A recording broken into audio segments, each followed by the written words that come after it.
Assalamualaikum class 9. How are you students? Fine. Okay. Today we will learn about logarithm of a real number. Logarithm of a real number. और इसको define कैसे करते हैं, मैं पहले general form लिख रही हूँ. log of ay is equal to x and it also can be written as ax is equal to y. ये हमारे पास क्या होता है, जो छोटा सा लिखा हुआ है log के साथ नीचे छोटा सा this is base.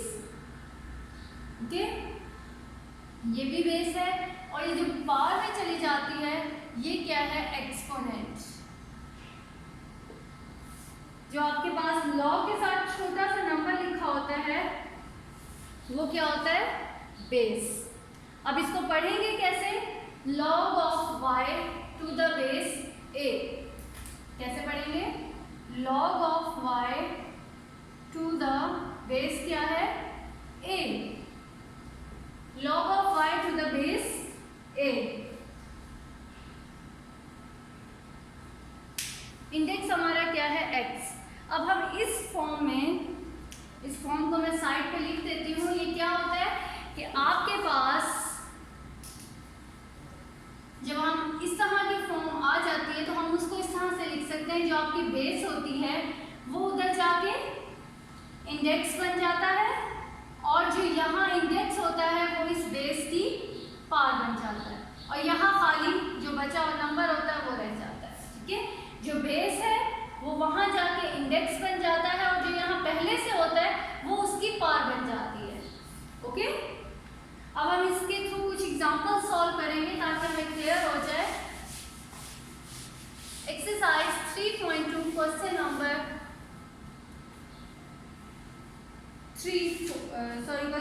4. log of 381 is equal to L. अब यहाँ हमारे पास फाइंड आउट करना है वैल्यू ऑफ L. उसको छोड़ दें, अभी हमें फाइंड आउट कैसे करना है. अभी हम इसको सिंपल फॉर्म में लिखते हैं विदाउट लॉग. वो कैसे लिखेंगे, दिस इज बेस. मैंने कहा था ये जो बेस है ये जाके हमारा इंडेक्स बन जाएगी और ये जो L है वो इसकी पावर बन जाएगी और यहाँ क्या रहेगा हमारे पास 81. Now it is 81 is equal to 3L. Form हमारे पास जनरल क्या है वो मैं यहाँ लिख देती हूँ, log of ay is equal to x और इसको हम लिख सकते हैं ax is equal to y. Base वहाँ चला गया, x जो था उसकी पावर बन गई और y बच गया. यहाँ भी 81 यही रहा, ये 3 इधर जाके इंडेक्स और ये इसकी पावर बन गई. ठीक है, ये बस आपने ख्याल रखना है. इसके बाद अब आपने इस L की वैल्यू फाइंड आउट करनी है. 81 को अगर हम फैक्टराइज करें, एलसीएम ले, 3 2 टाइम्स 6, 3 7 टाइम्स 21, 9 3 1. क्या आ गया, 3 रेज़ टू पावर 4. 81 की जगह मैं लिख सकती हूँ 3 raise to power 4. 3 raise to power 4 is equal to 3 raise to power L. अब लॉग की ये प्रॉपर्टी है, ठीक है, लॉगरिथम की ये प्रॉपर्टी है कि अगर आपकी बेसिस सेम है तो पावर्स इक्वल होती हैं. L इज इक्वल टू 4 और अगर आपके पास पावर्स इक्वल है तो आपकी बेसिस सेम होती हैं. ठीक है, ये लॉगरिथम की प्रॉपर्टी है कि अगर आपके पास बेसिस सेम है तो आपकी जो पावर्स हैं वो इक्वल हो जाती है. तो 3 और 3 यहाँ दोनों में बेसिस सेम है तो उनकी पावर्स को मैंने क्या लिख दिया, इक्वल कर दिया. सो the value of L is 4. Similarly log of a 6 is equal to 0.5 g. जब हम इसको उस फॉर्म में लिखेंगे 6 यहीं रहेगा, a यहाँ जाके बेस बनेगी और ये इसकी पावर बन जाएगा. ठीक है, अब 0.5 को हम 1/2, क्योंकि डेसिमल के साथ थोड़ा काम करना मुश्किल होता है। a⁻1/2। अब क्या करेंगे,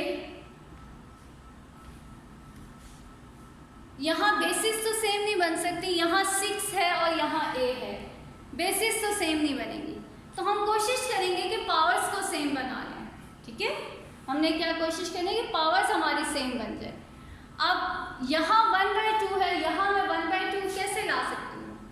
अगर मैं ये लिख दूँ 2 × 1/2, तो इसका मतलब तो यही होगा ना 1, ये इसके साथ कटिंग हो गया 1।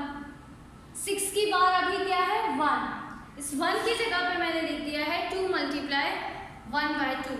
और ये क्यों लिखा है? क्योंकि जो दूसरी साइड पे हमारे पास यहाँ क्या है 1/2, इसलिए हमने इस 1 को क्या लिख दिया है 2 × 1/2 = a⁻1/2। ओके, अब हमारे पास इसकी ये बार और यहाँ भी 1/2 ये सेम है, तो बेसिस क्या हो जाएंगे equal.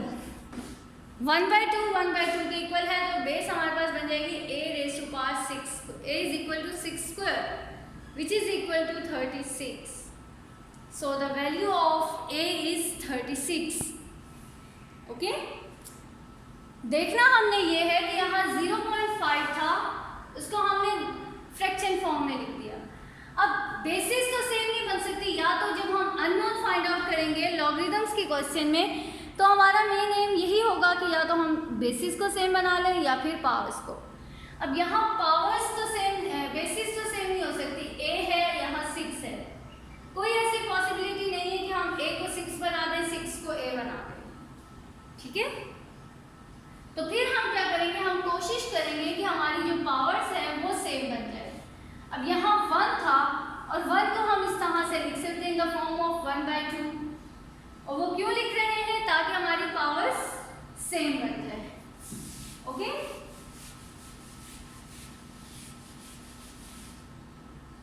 see this example 10⁻p = 40। अब यहाँ ये वाली फॉर्म गिवन है ax = y, तो क्या करेंगे, आप क्या करेंगे, दोनों साइड्स पे लॉग ले लेंगे, taking log on both sides, taking log on both sides. Log of 10⁻p = log of 40। ठीक है, अभी हम आगे प्रॉपर्टीज को कुछ पढ़ेंगे। अभी आप ये याद रख लें कि लॉग की जो प्रॉपर्टी है कि जो पावर होती है ना वो लॉग से पहले आ जाती है। This is the property of log. इसको हम नेक्स्ट एक्सरसाइज 3.2 के बाद पढ़ेंगे इंशाल्लाह। ये क्या प्रॉपर्टी है कि जो आपके पास पावर होती है वो लॉग से पहले आ जाती है। ठीक है, आपकी बेस की जो पावर होती है वो क्या हो जाती है, लॉग से पहले आ जाती है। अब आप कैलकुलेटर से log 10 कैलकुलेट करें विच इज इक्वल टू 1, और log 40 भी आप कैलकुलेटर से कैलकुलेट कर लें, क्या आता है जरा।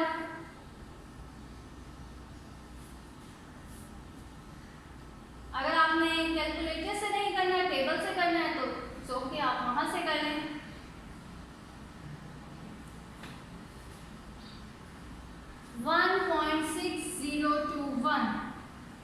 तो हमारी p की वैल्यू क्या आ गई है 1.6021।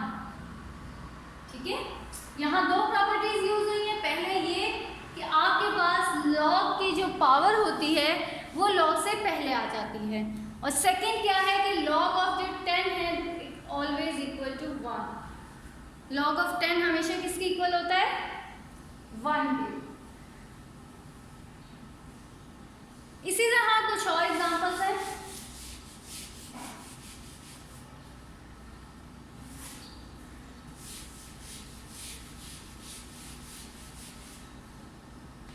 लॉग ऑफ 2 बेस में आपके पास है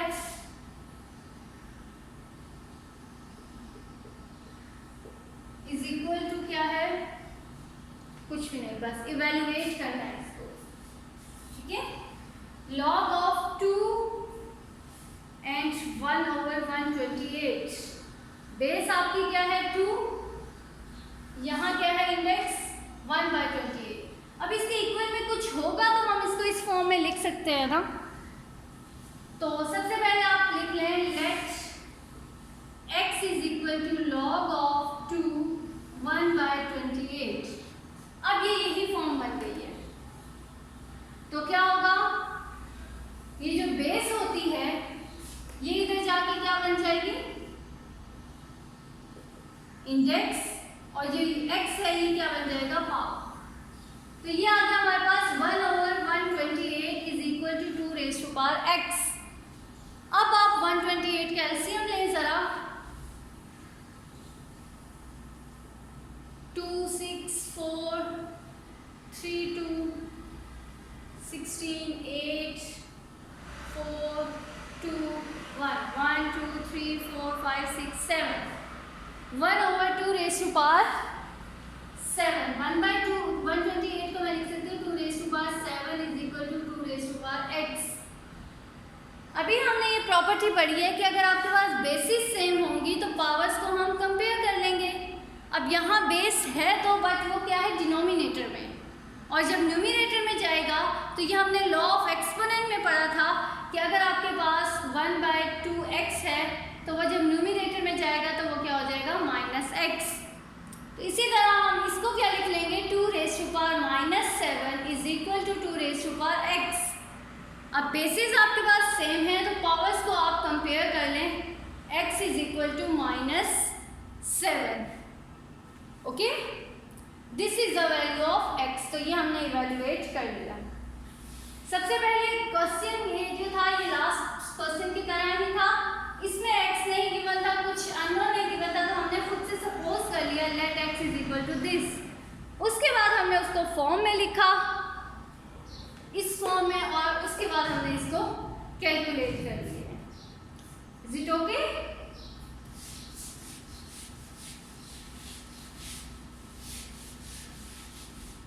सी next example, log 512 to the base 2 square root 2। अब ये तो उन्होंने स्टेटमेंट दे दी है, इसको हम इस फॉर्म में लिखेंगे log ऑफ 512, बेस क्या है 2 square root 2। और अब आप इसको लेट कर लें, let x is equal to log of 2 square root 2 512। ठीक है, ये आपके पास फॉर्म आ गई है लॉग की फॉर्म। अब आप इसको लिख लें इस फॉर्म में, तो ये जो 2 square root 2 है यही लिख देती हूँ, 2 square root 2 की पावर में आपके पास क्या हो गया x, और यहाँ क्या बच गया है 512। अब 512 का एलसीएम लें और यहाँ से उसको सिंप्लीफाई करें ताकि दोनों पावर सेम हो जाएं। 512 आपके पास इजीली डिविजिबल है 2 पर, तो आप यहाँ भी कोशिश करें इन दोनों को मिला के क्या कर दें 2 बना दें।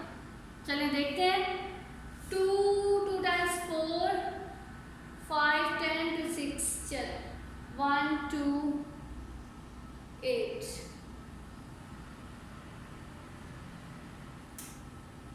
ये एलसीएम लिया इसका 1 2 3 4 5 6 7 8 9, क्या आ गया आपके पास 9।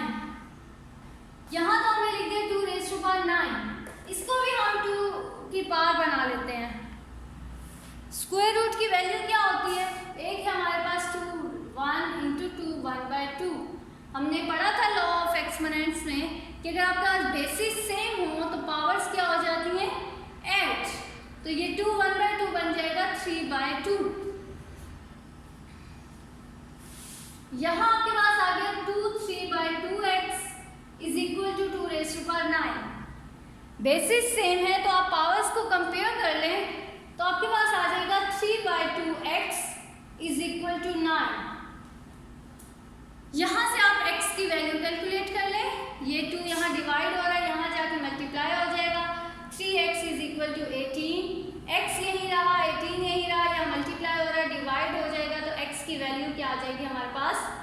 6। ओके, करना क्या है हमने, सबसे पहले अपने क्वेश्चन को ax is equal to y की फॉर्म में लिखा। अब हमने बेसिस सेम बनानी है या पावर्स को सेम बनाना है। बेस में हमारे पास है 2 स्क्वायर रूट 2 और 512 को भी हम 2 रेज़ टू पावर में लिख सकते हैं। तो इसका मतलब ये है कि हम दोनों की बेसिस को सेम बना लेते हैं। इसकी 2 है तो इसको भी सॉल्व करके सिंपल 2 बना लेते हैं। अभी क्या है 1 और इसकी पावर क्या है 1/2। तो हमने इसको सॉल्व किया और इसकी हमने बना ली 3/2x। ओके, उसके बाद कंपेयर किया और हमारे पास x की वैल्यू आ गई। इसी तरह आगे कुछ और क्वेश्चंस हैं। For example log of 81 9 is equal to x। क्या करेंगे,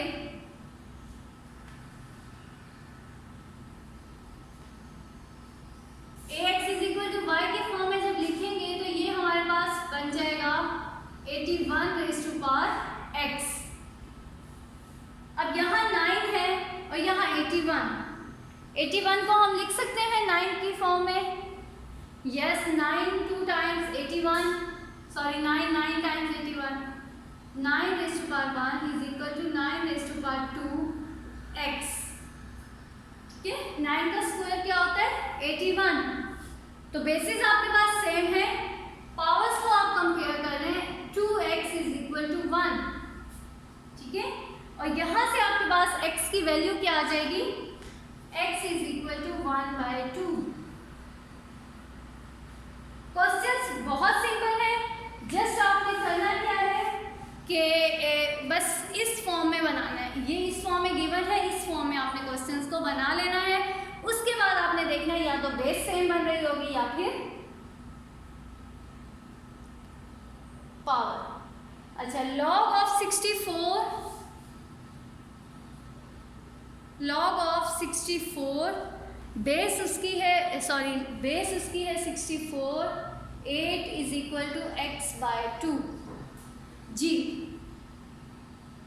ये 64 यहाँ जाएगा, 8 इज इक्वल टू 64 और ये इसकी पावर बन जाएगी x/2। अब 8 है यहाँ 64 है, 8 को भी हम लिख सकते हैं 8 square, 8 is equal to 8 square into x/2। ये 2 के साथ कटिंग हो गया, बेसिस सेम है, पावर्स को कंपेयर कर लें, x की वैल्यू क्या आ गई 1। Okay, see the last example, log of x 64 is equal to 2। इस फॉर्म में जब हम लिखेंगे तो ये 64 इज इक्वल टू ये x और पावर बन जाएगी हमारे पास 2। चलो 64 को हम लिख सकते हैं, अब यहाँ x है यहाँ 64 है, बेसिस सेम नहीं बन सकती, पावर्स को सेम बनाने की कोशिश करें। 8 स्क्वायर अगर मैं लिख दूँ तो ये क्या हो जाएगा 64 और यहाँ है x square. Now powers are same, so the value of x is 8। So students, your assignment is to do exercise 3.2 question number 4, 5 and 6। ठीक है, ये तीनों क्वेश्चंस आपने कॉपी पर सॉल्व करने हैं, तीनों ही बिल्कुल सेम क्वेश्चन हैं। तीनों में से मैंने कुछ पार्ट्स सॉल्व कर दिए हैं, बिल्कुल सेम क्वेश्चंस हैं। आपने बस फॉर्म यही बनानी है log of ay is equal to x और आपका क्वेश्चन जो है वो सॉल्व हो जाएगा। ओके,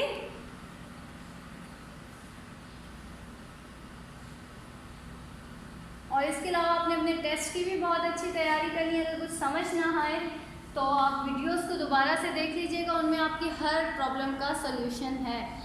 फिर भी अगर कोई क्लियर ना हो तो you can ask me. So diary note कर लें, exercise 3.2 question number 4, 5 and 6। Thank you students, अल्लाह हाफिज़।